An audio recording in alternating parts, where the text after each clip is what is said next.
everybody. Welcome into Tom Curran's Patriots Talk Podcast. For those of you watching on YouTube, we are indeed in the Needham Podcast Studio. That's why it looks so professional. That's why you're going to get a professional product, unlike what we usually put out with John Henry, the Skull Crusher, when we're on Zoom. So before I bring in the Senator Phil Perry, who's in the adjoining chair with the similar microphone, I'm going to monologue. And what I'm going to monologue about is my initial stance on the trade prospects for Brandon Aiyuk. I recoiled initially. Why? Because I've been watching for 3 years an offensive line that can't block. And I'm watching a project quarterback, despite the fact I will agree that he has high upside, he is currently a project. So you have a project quarterback behind a leaky offensive line, and you're going to go get a wide receiver and pay him $30+ million a year for a team that's going to go 4-13, 6-11. It seems like putting the cart ahead of the horse. But then I started thinking. Phil can confirm that I did this thinking. You know, the Patriots haven't hit on a first-round pick where they had to give that guy a second contract practically ever. What, Hightower? But just think about it. 18, it was Michelle and Wynn. 19, it was N'Keal Harry. 20, no first-round pick. Second-round pick, Doug will get a second contract. But 21, it's Mac Jones. And 22, it is Cole Strange. He's not going to get a second contract. I'm going to go out on that limb. So you can't find a wide receiver to save your soul through the draft, generally speaking. And you have not been able to cash in on first-round picks. So if you have to spend a first-round pick on an established wideout, and you have $40 million in cap space this year and $78 million next year, go ahead and do it. So that's why I've actually pinned the needle in the other direction. I don't think he's going to be a great player. I don't think he's a top 5 receiver. And I still think that he and Drake May are going to have a wasted season together. But I do understand the logic on the face of it. So with that, I bring in Phil Perry. Phil Perry, as you know, he's worked for NBC Sports Boston for several years. He does a wonderful job on the Next Pats podcast. I feel like I should introduce you because we're in this nice studio. Thank you. Is this our first time doing a podcast in the studio? No, second. Okay. It just felt like that was a sort of an introduction to the people that might be watching us just because they see us in a new studio. Do you see growth in me from yesterday or do you see too much growth? No, I'm starting to wonder if you just hadn't eaten before we did early edition yesterday because you were so down on this idea, and then we yelled at each other about it, and then about 10 hours later, you were on board. Via text. Yeah. So I'm not sure what happened. I don't think my argument was even that persuasive. I think something just moved you. Something deep down inside your core, in your soul, moved you and told you that this was an okay idea. I still think it's a pretty good idea. I think especially because you have a young quarterback. Am I going too far with the first-round pick stuff? Especially since it could be a top 5 pick. I would not. That would be the pick that I don't trade, that I am not willing to part with, would be the 2025 first-round pick. If you're talking 2026, then you could push me into making that kind of move. But you have to outbid Cleveland, and you can't do that with Kendrick Bourne in a 2. Maybe you can. We'll find out in the end. And, I should qualify all this by saying it's 3:20 on Tuesday afternoon. Time demands we put the podcast out so you guys receive it. Things could change by the end of the pod. If indeed they do, that's why we're speaking conceptually during this podcast about the decisions being made around Brandon Aiyuk. Might sign someplace else. We found out Pittsburgh is now involved, again, having not been involved, and pushing away from the table. But yeah, you have to be able to outbid Cleveland. Who might be willing to give up their second-round pick. With a good player. Would they be willing to give up their first-round pick? But if they're going to send Amari Cooper, that offsets the fact that the Patriots are only sending Kendrick Bourne. It does, but their first-round pick is that's a good point. Going to be 21. I think significant. Yeah. The Patriots, I'm saying. Oh, yeah. And the difference between theirs and Cleveland, it's not that Cleveland's a great team. If you looked at the points numbers. But they were a playoff team last year.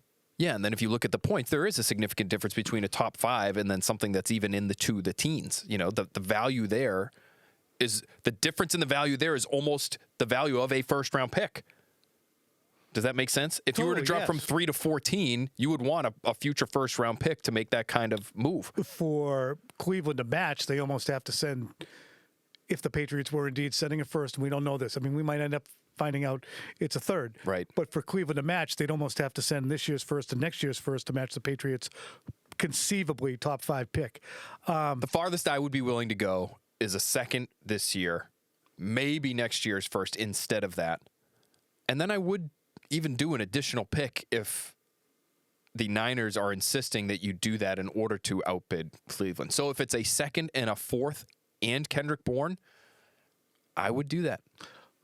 Let's get into the conceptual stuff that will be able to stay in the pod and still stay fresh. Is this the way to make your offense better in 2024? Have we seen this be the proven path as opposed to drafting, developing? Yes, we have. We've seen both, right? I've seen the Packers load up on young receivers through the draft with a young quarterback who they drafted and turn into what I think is going to be a really good team this year. We've also seen the Bills take their highly drafted young quarterback and see him go up a significant level. He went up a bit with Cole Beasley. Then they added Stephon Diggs to the mix, and he became one of the best quarterbacks in football. Tua Tagovailoa, goes without saying. You surrounded him with great offensive talent and a good offensive coaching staff. And his stats have gone through the roof, no matter what you think of him as an individual player. A.J. Brown, Jalen Hurts in Philadelphia. So now, all those situations are different. The structures of their offensive lines are different. Philadelphia, they are able to have success in large part because they had a tremendous offensive line set up there to go with those great receivers. The Dolphins were not built similarly. The Bills were not built similarly. I think for the Patriots specifically, there's no real path to improving your offensive line, unfortunately for them, right now. This year. So to me, you have a couple of boxes that you have to check before you become a competitive offense and therefore a competitive team. One of them is get a truly threatening wide receiver, whether you want to call him a quote-unquote number one or not. That, to me, would be Brandon Aiyuk. The other is a starting caliber left tackle. And that, to me, is where I... Check a box. That's what I would say. Just check. If you can do it, check the box. It's so offensive to me to watch these practices and see a jailbreak so frequently for the quarterbacks, and having watched it last year with Mac Jones. Mac Jones should no longer be the Patriots quarterback. I'm not talking that he should have his 5th-year option picked up, but he shouldn't have been an utter disgrace last year. And he was, in large part, because they couldn't block for him at the beginning of the year. His confidence tanked. You had to move on from him. So as the season was going on, I said, never again will I ever support anything but offensive line building first. And that's why I think that I reacted maybe a little irrationally. Well, and then I reacted irrationally. See, this is growth. It was a domino effect. But you have $78 million in space next year. Cascading waterfall. So you can bring in the left tackle next year. So then you can have your high-end wideout. You can have your developing prospect at quarterback who should be a stud, given his draft status. You've already, in my mind, at least shown that you didn't swing and miss with Jalen Polk. You've at least got a single, maybe more. You've got a defensive side of the ball that is well staffed. So I'm okay with taking the receiver now and getting the left tackle through free agency, though. I would say however you want to get that tackle, again, if you're able to hold on to your 2025 first-round pick and get Brandon Aiyuk, then all of a sudden that first-round pick is probably earmarked for a left tackle, right? If they keep their first-round pick and get Brandon Aiyuk, then I'm not even... Coup. You call that I would call that a coup. Because then they're going to get left tackle, right, wide receiver, quarterback, who... you could have had your left tackle and your quarterback now if you just listened to me and traded down and got J.J. McCarthy and did that deal with Minnesota. Yeah, to me, you have these different tools with which to build your team. One is that 2025 first-round pick. One is all of this money that you are still able to spend because you're not paying big dollars to a quarterback, a wide receiver, a tackle, really. I mean, you're paying a guard to be one of the most highly paid guards in football right now, Mike Owenu. So that's an expensive piece. And Christian Barmore, if you want to call him an expensive pass rusher, it's an expensive pass rusher. But you don't really have any money devoted to the edge of your defense either. or cornerback. So the most expensive positions in the sport, for the most part, you are not paying an expensive player.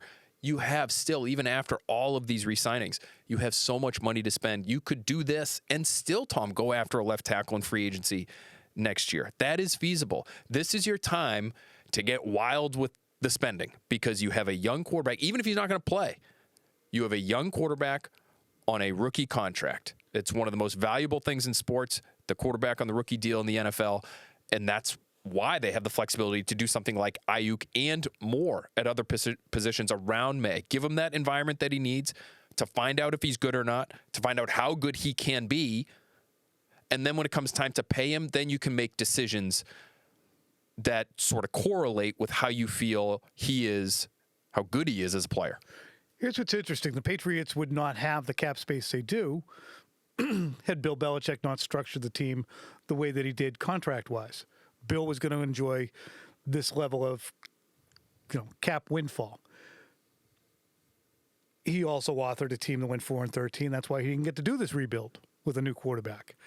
Let's play, would Bill do this? Okay. Would Bill have extended Matthew Judon by now? No. Would Bill chase Brandon Aiyuk? No. Would Bill have already signed Calvin Ridley? No. None of those? Nope. This guy coaching for his job. He went crazy for Nelson Aguilar. To me, the Judon... Actually, Nelson Aguilar was $11 million. Yeah, it wasn't even that much. He was maybe the best receiver on the market that year, but he wasn't very good. The Judon thing, I think he assumed Judon would be gone after would Bill moving have taken Drake May? 2024 money to 2023. Would he have taken Drake May is a great question. Bill would have traded down and done my J.J. McCarthy. He might have done that. He might, depending on how he felt about J.J. McCarthy. But I bet he would have seen J.J. McCarthy take a bunch of under center snaps and play in a pro-style offense and be a good leader at Michigan, and he would have been really interested in that. If Drake May, as people are saying, is in some ways Josh Allen light, we know how Bill Belichick felt about Josh Allen early in Josh Allen's career. I mean, come on. Come on. I mean, that's still one of the most mind-blowing revelations, that we got from the Monday Night Football crew ever, was that he just wasn't a fan of Josh Allen. Didn't think he was in the MVP conversation. Just didn't think he was that good. And it's funny because when you hear his analysis of Drake May in real time during the draft as he's being selected, and he's saying, I mean, he's downgrading him for platform. He's downgrading him for arms angle and saying there's a lot of work here to do, which is probably what he would have said about Josh Allen. Would he have done Duggar? Duggar, I could see him doing. Would yes. he have done Onwenu? No. So the Patriots would have still been treading water in a lot of ways. And that's what we talked about so frequently with the urgency, the lack of urgency. You had 1 year of urgency in 2021. Yes. And then the urgency went out the window. Never mind, we got it. What's the worst that could happen with Matt Patricia? So I'm not trying to roll it back, but I want to talk about that in context of what is your impression here in August with the first preseason game about to dawn of the work done by Elliott Wolf and Gerard Mayo? With perhaps, and I really feel, as much as they said they have not and insisted to me and insisted publicly and privately, I think the Crafts might be a little bit more involved in terms of, I love that. I'm not saying that they're the ones saying do that, but I could imagine them saying, I'd love that. If you could, yeah, 30 million? I don't care. Now, so this is what's interesting to me because the Aiyuk thing, again, maybe giving him a $30 million per year contract is something that I think you would agree with me, Bill would never do, right? No. Never. You would immediately make Aiyuk comes in conceivably if he does sign, and he's immediately the most important by contract player in your entire locker room. And he wouldn't love that because it's a receiver, and not only is it a receiver, but it's a new guy. Just showed up. You don't know what kind of worker he is, what his habits are, how he is off the field. So he'd rather have 5 Devontae Parkers. He did sign a lot of financially important free agents in 2021 and 2016. In 2016, that was a binge year. That would have been who? That was Martellus Bennett, Shea McClellan, Chris Long. He went crazy. He had a great. That was a pretty good group, but those guys weren't like the long-term deals that I'm thinking of with. No, but that's the only other splurge. Okay. And I don't think there's any. Adalys Thomas back in the day, right? Adalys Thomas is the only thing that compares to Aiyuk in terms of big ticket item. And one's a receiver who Bill would just say, well, we could just get a safety, put him over the top of this receiver, and he's all of a sudden taken out of the game. What am I spending $30 million a year for that on? Whereas Adalys Thomas, in theory, on paper, is a defensive, physical specimen that you could use anywhere on the field and on special teams. Yep. And a gunner. So he would never do it. But I think, to get back to your point about the Krafts, what they would tell you is, as long as Bill made the argument to them, if he wanted to make those big money moves, he could have made those big money moves. But for the reasons we're discussing now, Bill typically didn't want to make those big money moves. And you're talking about a splurge in 2016. Chris Long was on like a 1 or 2 year deal, maybe. And Shane McClellan was, I think, a 2 year deal. And that's where the disconnect is between, Felgar Maz 2-6 and the general perception that has gone beyond perception to people accept it as fact without blinking, is that it's the Krafts who are making the decisions. And no matter how many times the Krafts have said otherwise, and no matter how much backlog of history that we have of Bill throwing nickels around like manhole covers, people can't get it around their brains that it was really Bill, and he was hired because he was economically ridiculously frugal and structured. So as a result, the Krafts are spending now. The team is spending now the way it's spent from 97 to 99. Right. With Bledsoe's $103 million contract and another one for Terry Glenn and another one for Max Lane and Todd Rucci. You need a contract? Got it. Bruce Armstrong, Coates, anybody else, lawyer? You get one too. Willie? Ted Johnson? 5 and 25. So everybody get paid then. And ironically, now Bill is gone and everyone's getting paid. So that's where I say, don't listen to the narrative, look at the facts. Well, and there are like the unusual circumstances, right, where they have been involved, right? Where and these aren't even necessarily the signings. They allowed Bill Belichick to sign Antonio Brown, but then they didn't want him to stay around eventually, right? Wasn't that how that one worked out? After the whatever he said about Kraft which was an obvious one and a smart and the right decision. Right? He played one game, and it shouldn't have been more than that. Obviously Brady is a completely unique circumstance. But I think this is, if they do this Aiyuk deal, and even them being in on Aiyuk, I think is worthy of note when we're talking about this sort of subject. They have slowly, over the course of this offseason, not even slowly, I guess relatively quickly, by all the money they've handed out, the guys that they've re-signed, their own guys, and now they're in on a big money receiver in Calvin Ridley. They're in on a big money receiver in Brandon Aiyuk. They are showing you that the way things were done here for a while, when you're talking about throwing nickels around like manhole covers, that was, for the most part, Bill Belichick generated. That was not ownership generated, because if you can make the argument to them and you're spending to the cap, that's what they would say. If we want to spend to the cap, then they're going to be, for the most part, okay with it. So do you, is it too early to say that Elliot Wolf and the personnel department have changed the way of doing business in a positive way? And after a week of, look, I mentioned it on Early Edition and in a story, Mayo has, in the past week, put his team through 6 out of 7 padded practices in an 9-day stretch. 6 practice and pads, one without, all of them 2 hours, most of them in 90-plus degree soupy weather. He's busting their asses. The offense has improved drastically. It had a lot of room for improvement. It's still not good. But the team is much better off than it was after 4 days of camp before the pads came on. Mayo also stood there and kind of was able to navigate the Matthew Judon thing. And he hasn't coached his first preseason game. But between his week and Elliott Wolf's pursuit and where the team is right now, does it reconfigure? Does it allow you to exhale a little bit? I think if you're a Patriots fan, you should feel encouraged by how things have gone. You've kept your best players, where you're not going to be looking at next offseason and wondering, is this critical piece going to be here? Is that critical piece going to be? Are we going to be even worse than we were maybe the year before? Yeah, we're going to go off the board and cut somebody who, clearly belongs.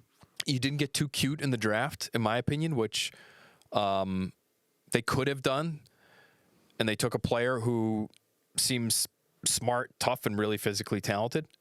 And he has a lot of work to do when it comes to actually playing quarterback. But those are three places that are pretty good places to start usually. The guy's going to play more. In the first 3 seasons of his career, he'll probably have more than 45 starts. Let's go 40 because we don't know how soon he's going to be ready. But he'll start 40 times by the time he's entering his 4th year. It should be at least that. Yeah. It should be. But that's because he's physically durable. Yes. As opposed to Lamar Jackson. I wonder how long it took him to get to 40 starts. It's a good question. He's been less durable lately. I feel like early in his career, he actually was sneaky good at avoiding injury and stuff. The occasional trip to the bathroom mid-game, but that was it. So I like what they've done. I do. I think we can sit here and say I like what they've done. I like, Tom, maybe the most underrated signing of the offseason, Jacoby Brissett. Jacoby Brissett has exceeded all of my expectations in camp thus far. And we knew he wasn't a disaster player at quarterback, and we knew he could be a serviceable starter, and he was in 2022. For the Browns, his numbers were pretty good. He was 8th in QBR that year. He was 20th, I think, in passer rating. That's not 32nd. That's where I think a lot of people assume he will end up this year. And maybe he will, because maybe the offensive line will never get figured out and he'll get sacked 50 times. I don't know. But to me, in camp, not only has he been consistent and accurate and on time with the football and clearly comfortable in the offense, he's also looked like a good leader and a good mentor for Drake May. And I think that, talk about a difficult needle to thread. The head coach has done it in a variety of different ways with Matthew Judon and trying to be hard on guys, but also trying to create a different culture that's a little bit more loose.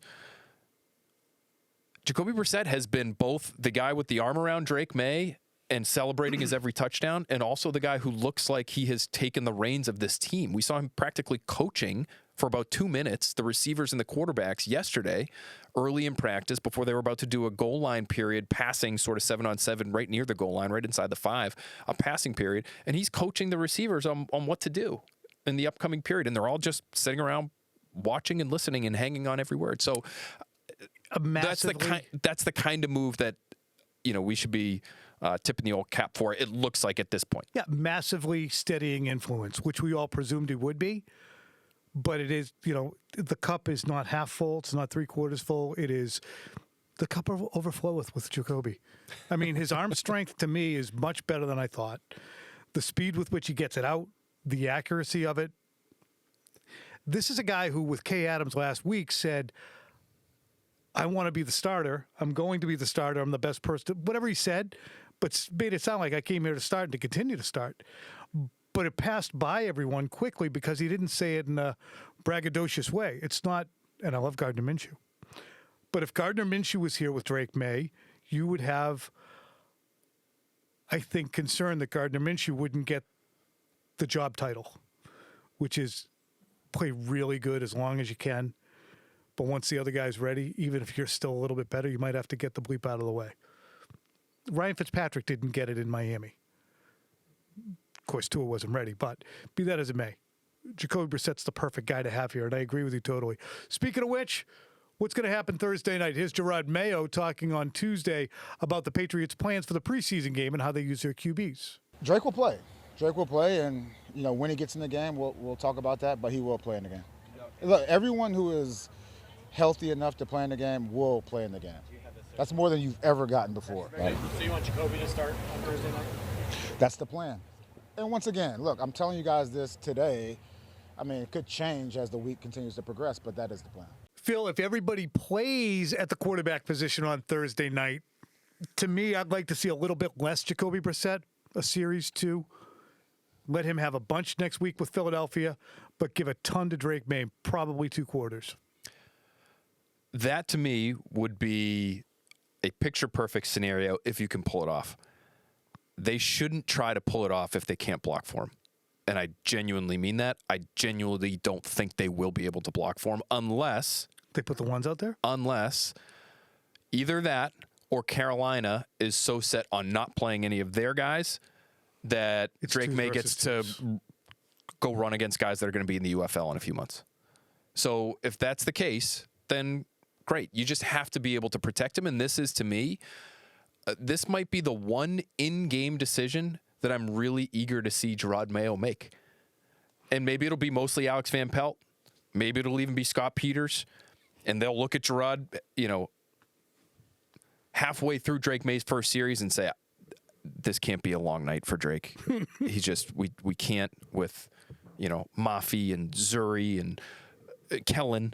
And the guys that are going to be blocking for him are going to be players that people at home have, for the most part, never heard of.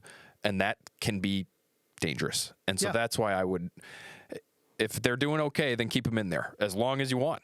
But because I think he could use the reps, but you might not be able to keep him in there. But all it takes is one. That's true. But hey, tell me when the player's going to get hurt, and I'm going to get him out. And you got to be able to protect yourself too. Yeah. Protect yourself. This is important for Drake May to learn. Okay, sometimes I do have to throw it away. I do want to make plays, but sometimes I got to get rid of the ball before I really want to. Yeah, you can control it as a quarterback. You just don't want to look ridiculously soft. Right. And my belief is that he would be more bold in his decision making than soft. I think he would be prone too. To the Jimmy Garoppolo way of decision making. He might be now, although he's proven to be pretty good at North Carolina about protecting himself when he's on the run. So in the pocket, he took some shots every so often. But when he ran, he was a pretty good slider. He was okay at getting out of bounds. He was pretty good at making the first guy miss. So it's a different level here. The speed is different. You just would hate to see him get dinged up because, Charles Turner is snapping him the football at center, and he's a guy who's, really like a borderline NFL, if that NFL player. Sorry, Charles. Drake May didn't have a good Tuesday. I mean, it wasn't horrendous. There were two fantastic throws was that 1-on-1s or 7-on-7s? 7-on-7. Two fantastic throws back to back, both to the right pylon. They were not fades necessarily. They were more touch throws over the head of the corner. First to Kayshon Boutte, perfect, and then an absolute replay to the little known Yaheem Bell, tight end from Miami, 7th round pick. Really nice catch. Might have had a foot out. We'll let it go. That was Kyle Duggar in coverage on, and I thought Duggar had a really good day defensively. It was a nice athletic play. Really nice play by Bell. Nice ball from May. Again, Kayshon Boutte, he was in your stock up after day 10 of Patriots camp, and that was another great contested catch by Boutte. He catches everything. He just doesn't get a lot of plays with the top two groups, I've noticed, in 11-on-11 stuff. His best plays are 1-on-1s and sometimes 7-on-7s. He could be Robert Woods. All right. Wow.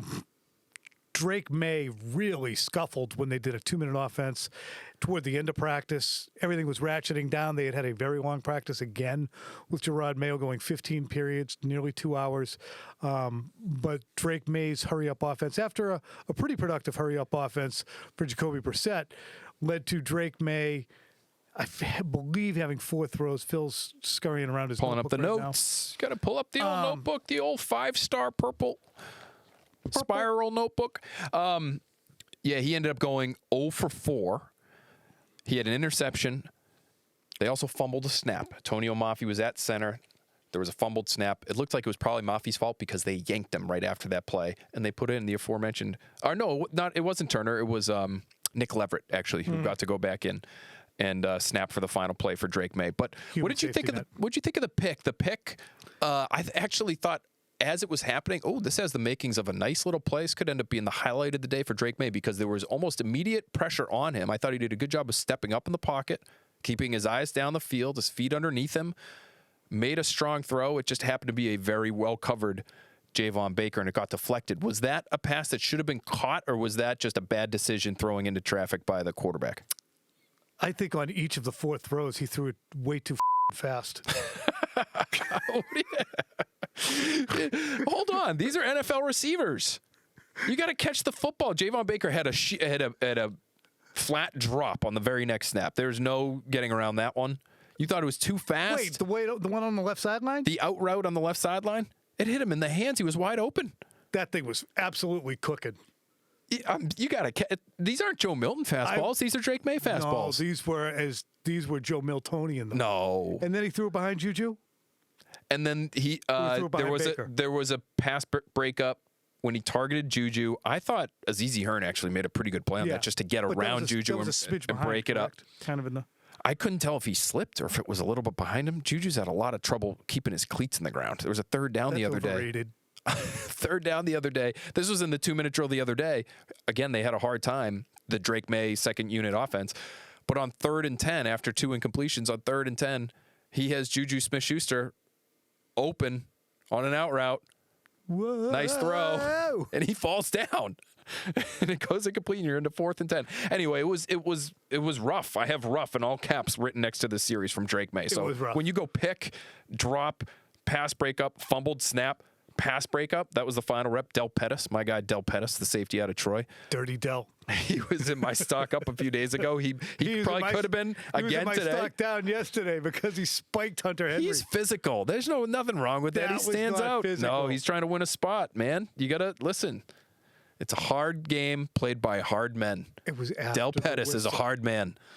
Tatum-esque. I think he played about 60 games in college too. He truly is a man. He just got out of college, but he's not a young fella necessarily. I circled up and did more research to see who this Del Pettis was. He was at Troy forever. Yep. But he's a star. Look, I'll tell you what. They have secondary players who in this training camp have been really good. Guys who you haven't heard of. Marco Wilson. Has been good. And getting a lot of reps with the ones. Opposite Christian Gonzalez, we've been wondering, who's going to be that corner opposite Christian Gonzalez? It'll probably be Jonathan Jones, but Marco Wilson's certainly in that mix. He's with those guys a lot. I like Jalen Hawkins. Phil is not as high on him. But when you're watching a practice, you can't watch everything all at once. Every time I look up, the kid wearing the McCourty jersey seems to keep making a play. McCourty jersey. He had a sack today. So, to your point. So May needs to work. Now, Carolina has already announced there will be no Bryce Young in this game. So maybe indicative of a mindset that they'll be using. So they could be wall-to-wall twos out there. They could be. And that would mean more Drake May, which is good for all of us in New England here following this game, because it'll be a lot of fun to see him get to compete in that setting. I also think, Tom, you get the chance to see him run around a little bit. I think they have been not on him, but I think it's been an emphasis for Drake May to play from the pocket in camp. They want him to learn to play quarterback, which I totally understand. Go through your progressions, sit in the pocket, even if you get pressured. As soon as the ball is snapped, that guy's not going to hit you. You're in the red jersey. Play the play out. Let's get a look for the entire 21 other people on the field so that you're not, as soon as you don't like your first read, taking off and running to pick up a few meaningless yards in a practice. But in a game situation, those scrambles, I think we'll get a better opportunity to see how athletic he is with other professional athletes on the field. And we're all May and Javon Baker and Jalen Polk focused. Demario Douglas, who probably won't play because of the hand. He's still in the red jersey. But we're all offensively focused on the skill positions. I think the Patriots are going to go in here and say, we are going to run the friggin' ball. And we're going to finish the night running the ball. And we're going to have 36 carries. That's probably their priority in this game. Wouldn't you agree? I think it's a good point. I think also because they're going to try to get these offensive linemen to learn this new zone blocking scheme. And for some of these guys, it is the emphasis that they put on it and the teaching points that they have for it are relatively new. And so it might be more about those guys, the backs, the tight ends, and the linemen than it is the quarterbacks and the receivers. I would not be stunned at all if that's the case. Is the train is already on the tracks and moving away from the station. So if these guys can't do it along the offensive line, it's not like you say, all right, let's get the next group in here. You have to teach the guys who can't do it. You have to redouble your efforts with guys who may not eventually be able to do it. And I'll say it again. I wonder how many of these guys were drafted in 2022 to fit this offensive system, kind of offensive system, when they were starting to pivot. Your Pierre Strongs, your Cole Stranges. Look, Cole Strange is going to have a home here. God willing, the guy, because they're moving to the offensive scheme that he excelled in. You just hope he gets healthy. But if he does, and when he does, yes, you're right. He should. This is the kind of scheme that should suit a Cole Strange. But I think we're going to get a lot of Kevin Harris carries. Get a lot of Terrell Jennings out of Florida A&M. I'm actually pretty interested in him. He was one of the best college backs in this year's draft class when it came to creating yards after contact. He's not a massive guy, but at Florida A&M, at 6 feet, almost 220 pounds, he was a hard runner. And we've seen that at times in camp too. Again, they're not usually tackling to the ground, though they did that the other day. But you see him get through that line with a head of steam and put his head down, and maybe he's this year's Ralph Webb. Remember Ralph Webb from a few years ago? Yes. Just lit it up. He might have had a 100-yard game in one of those preseason games. He Ralph was a Webb. weapon, Yeah. no doubt. Here's what we'll have for the rest of the week. Phil will have a Next Pats podcast most likely tomorrow. Check that out. We will have 5 things that we're looking for. I'm looking for at least. Phil will have his pregame coverage, and then we will be all over it on Thursday night against the Carolina Panthers. One more time, I don't think this is going to Canton, Massachusetts, or Ohio. The game film from Panthers Patriots preseason. Now, the week Bulldogs 1. might use it. The Canton Bulldogs? Maybe there's a play in there. They want to steal. In there. Good point. So, Phil, we done? Yeah. I got to go do stock watch. All Let's right. go. Later, brother.